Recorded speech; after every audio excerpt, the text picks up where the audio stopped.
You are listening to Historyman 1781, a project of ekbarnes.com, where we walk in the footsteps of heroes and proclaim freedom reigns. On today's podcast, we feature Kim Stacy in the everyday life of the British soldier. Kim is the honorary colonel-in-chief of the 84th Regiment of Foot, Royal Highlanders Immigrants. Welcome, Kim. Thank you for having me, Eric. I do appreciate it. Kim, we have spent a great deal of time over the last few podcasts talking about Camden and how it's the epicenter of the Southern campaigns of the Revolution. We've talked to several historians in the area talking about the Pine Tree Preserve. We've talked about the historic Camden and proper, how that was laid out. We've talked about the different battles that went on around here. We've talked about artillery. We've talked about cavalry. What we haven't talked about, and which is a significant part of the Battle of Camden, is the British soldier and how they conducted their everyday life. So that is your forte. We're excited about hearing about it. Well, thank you. I'm glad to be able to share this with you. The American scholars before the centennial only looked at history from the point of view of our founding fathers, and every new nation needs myths. And it doesn't take away or detract from the beautiful God-given beginning of our republic. But looking at what it was like from the other side, which is normally universally ignored by American authors to this very day, is what was the British Army doing, how they fought, what they ate, where they went to the bathroom. I love having been a mud soldier myself, a mud marine. I want to know how these guys live, the average soldier. And what I'll be talking about today is some very general things, and then I'll try to be more specific about the Camden area.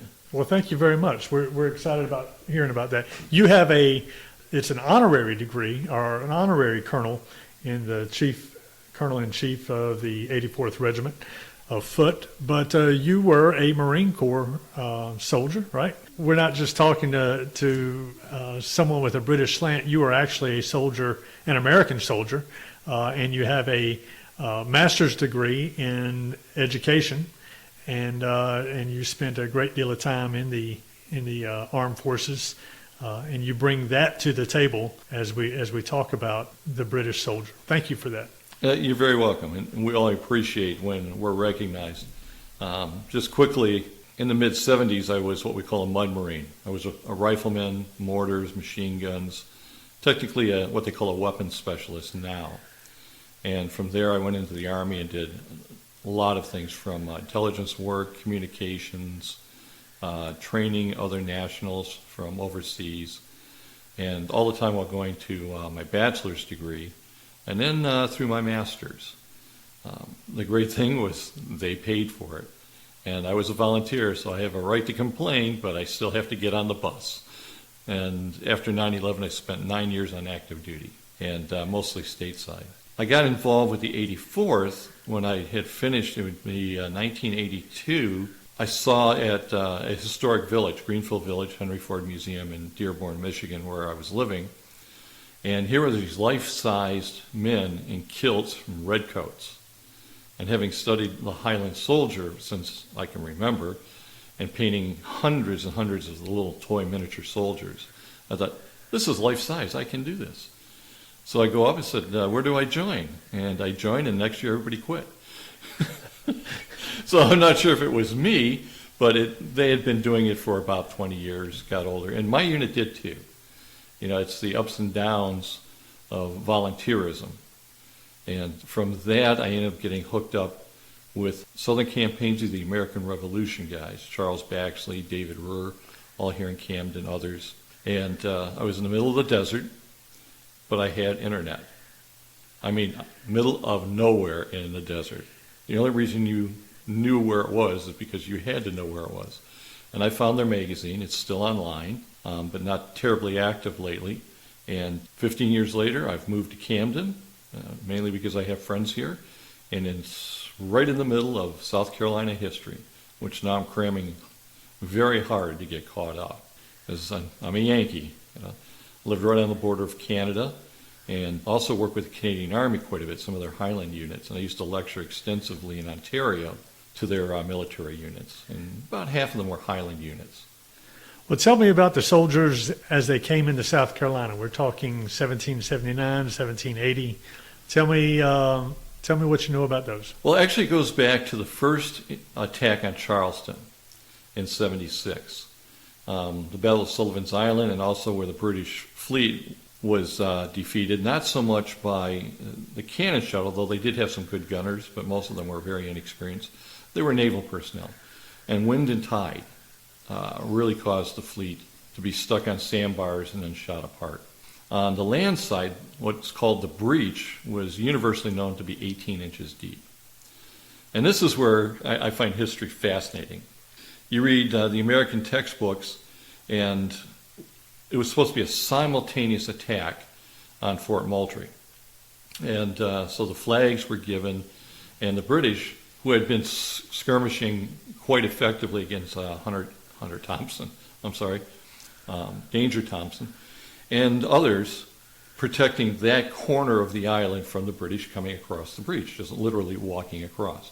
Well, they found out it wasn't 18 inches deep at low tide. There was big potholes and other things that made it very, what they called impractical, to get large numbers of soldiers across. And American studies say, well, they got in these boats. Actually, there were only 15 pontoon boats that were prefabricated. I love that. And were rowing towards the shore. And the American riflemen were just mowing them down. There was blood in the scuppers. And they killed hundreds with their Kentucky long rifles. Never happened.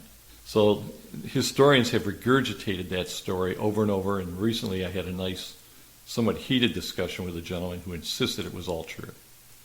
And then I sent him the historic documents. And I'm not quite sure if he'll ever talk to me again. But the fact is that never happened. So what documents did you send to him? I specialize in the British records. And most of the guys here in Camden, such a community of gifted historians in this town and in South Carolina.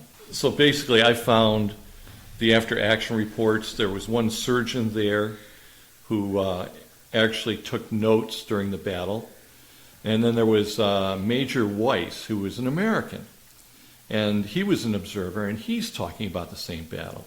And all of them agree that that activity, shooting them down in the boats as they rowed, never is mentioned. So for me, that doesn't take away from the history mythology of our republic, because we really don't have to make it up. It's more impressive that, in fact, a totally untrained group of people who Rutledge did not even want to go to fighting. Rutledge wanted to surrender Charleston because he had very high financial investments in Charleston. And many other of the city fathers wanted the British to come in. Why? Because they were British.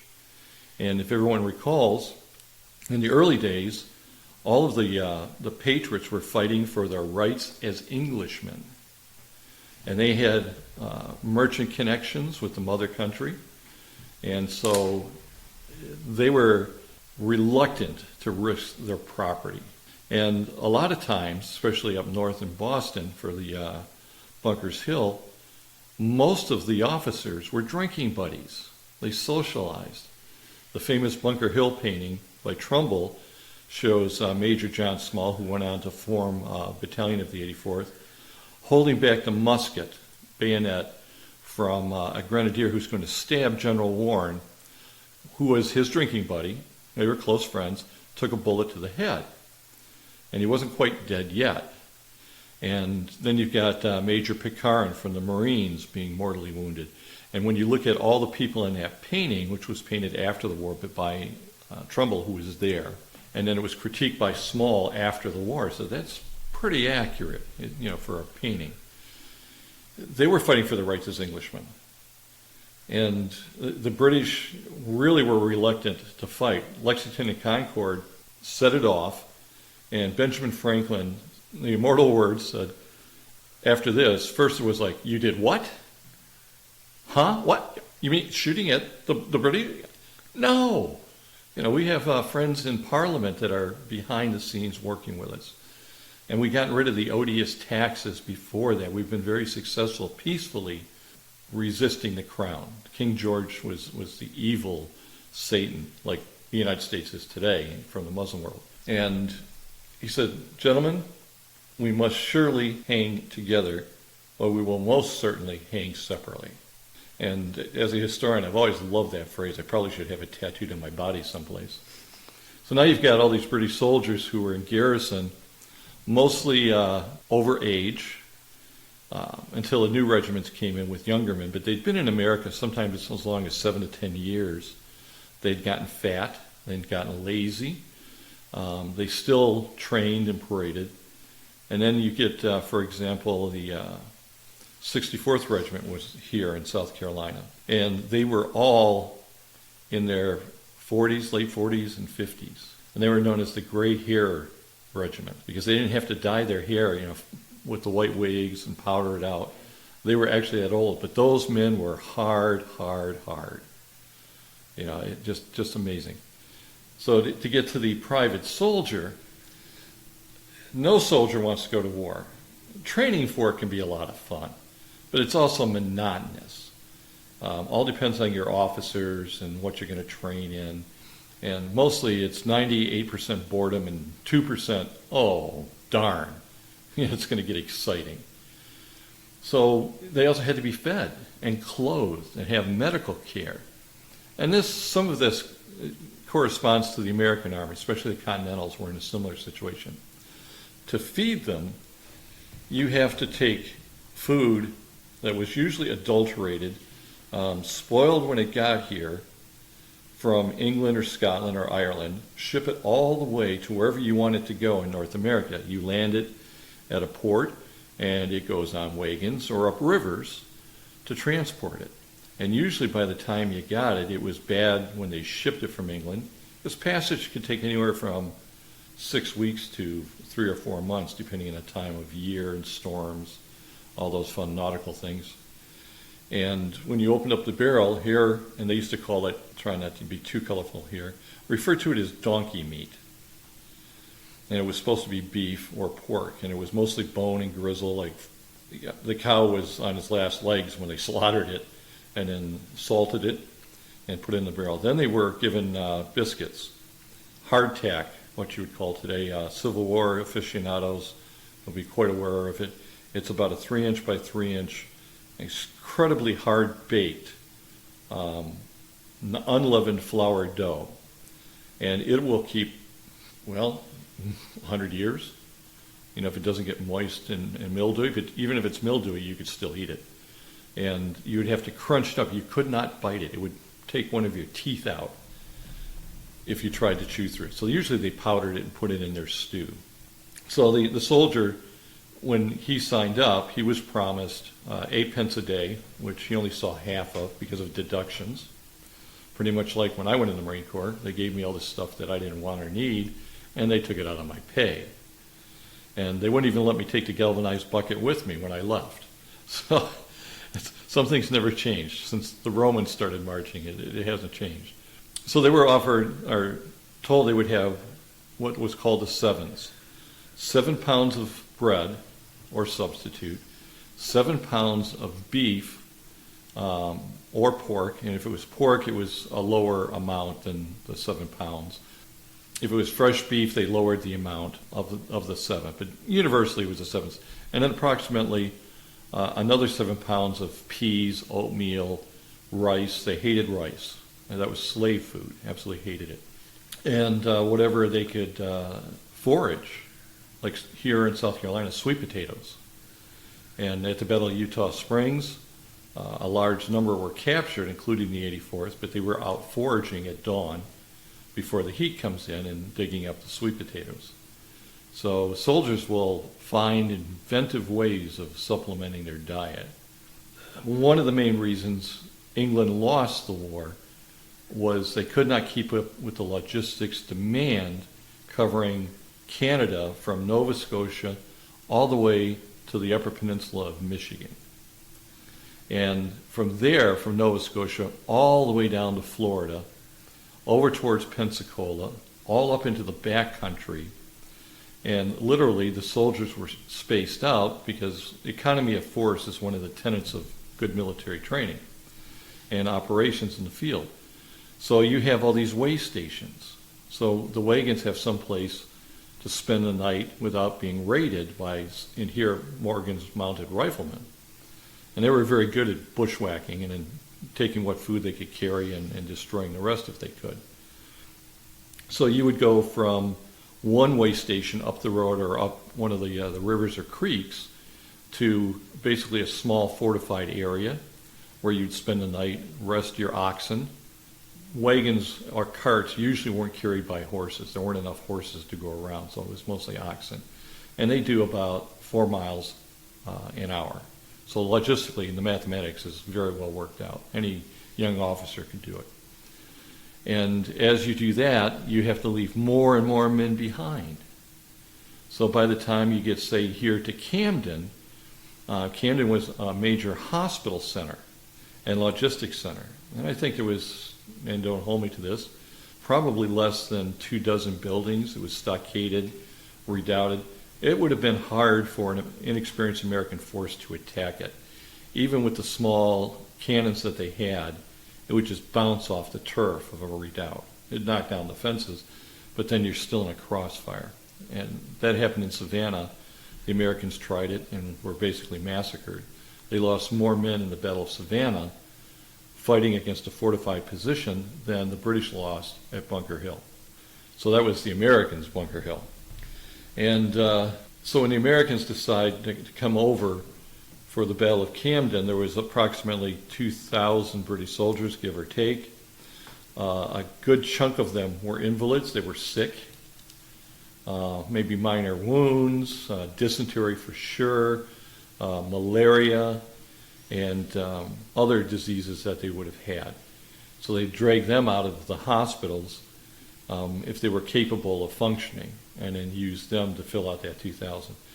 And as usual, the British soldier was outnumbered 2 to 1. That was not uncommon, sometimes 3 to 1. And almost always were victorious. And I want to stress almost always. So that soldier, when he trained, if he came over in the second draft from Ireland, they were trained as the soldiers had learned in the French and Indian War to fight in small groups. There was a 2-man team, and one was loading, and the other one was aiming. And the guy that's loading is looking around for targets. And these guys were marksmen. The weapon, the 75 caliber smoothbore Brown Bess musket, has an effective range of 40 to 50 yards, depending on conditions. So the regular soldier, when he aims, and there's another big myth that they never aimed, they did. And you could pretty well hit a target somewhere on the body at 40 to 50 yards. Now, a good marksman with a rested weapon, not fired from the shoulder like a shotgun shooting skeet, he can consistently hit a man-sized target at 100 yards. That's almost as effective, and I'm going to hear backlash from this, the myth of the rifle versus the musket. Neither had rear sights on it. Both had front sights. Now the rifle, because the ball is spinning and it's lighter, people say it's more accurate. It's not. Gravity pulls the objects down at the exact same rate. So what the rifleman did, if he was good, he used Kentucky windage. That phrase is still in our lexicon. So he knew the bullet would carry further than the 75 caliber, which is 3/4 of an inch. Ball over 100 yards to 150 yards. But he's aiming way over your head. And from experience, he can calculate in his mind the drop of the ball. Now, the other part of it, too, is the Brits were trained to be extremely aggressive, but extremely disciplined. They just didn't run off and do their own thing. When they were ordered to attack in bayonet form, they started off walking until they got real close. So basically you have professional soldiers spread out in an amateur American army, backed up by some regulars, our Continentals. And here in the South, they didn't have the loyalists flock to the King's banner as they originally had thought back in England. That's the difference of fighting a war thousands of miles away, sort of like Afghanistan. To get permission to fire, they have to call back to Florida. So you have the command and control thousands of miles away where they really don't have a real idea of what is going on. Some loyalists flock to it, but most of the loyalists had come down from New Jersey. Some had come down even further from upstate New York, Maryland, and they were a major part of fighting in the Civil War that actually was here in South Carolina, in the South in general. So it was brother against brother tribalism, and family feuds were worked out here locally. So it was a civil war here, just much like the Civil War that was going to happen a generation later. There's so much miswritten history on the war in the South in general. And now with the Southern Campaigns of the American Revolution Consortium, we've all been getting together in conjunction with the National Park Service, local sites. We're literally rewriting a lot of these battles because now in the computer age, we have access to so much more information. And my enjoyable part of this is I get to punch holes in their balloons by sharing the British documents that I've spent 30 years collecting, looking at, and reading. And I really enjoy that, and I enjoy learning so much more since I'm new to South Carolina. I have to play catch-up now. I have to study Rutledge and the history of South Carolina. I have the books to read. Probably next year when we talk, I can actually talk more intelligently about the American side, what the Americans were up to. But I knew what the British were up to. Well, thank you for that. And hopefully we can extend this conversation to a second podcast where we talk a little more in depth about the British soldier and the accoutrements that he brought to the table and some of the things, some of the places he was from here in South Carolina. You are right. This is for historians, this is just a gem to be a part of here in South Carolina. The Southern Campaigns of the American Revolution, that website, that consortium, is just great for those who were involved in this niche of the world. It's great to be a part of, and it's exciting, and you learn something new every day. Hopefully our listeners will continue on our next podcast. You're very welcome.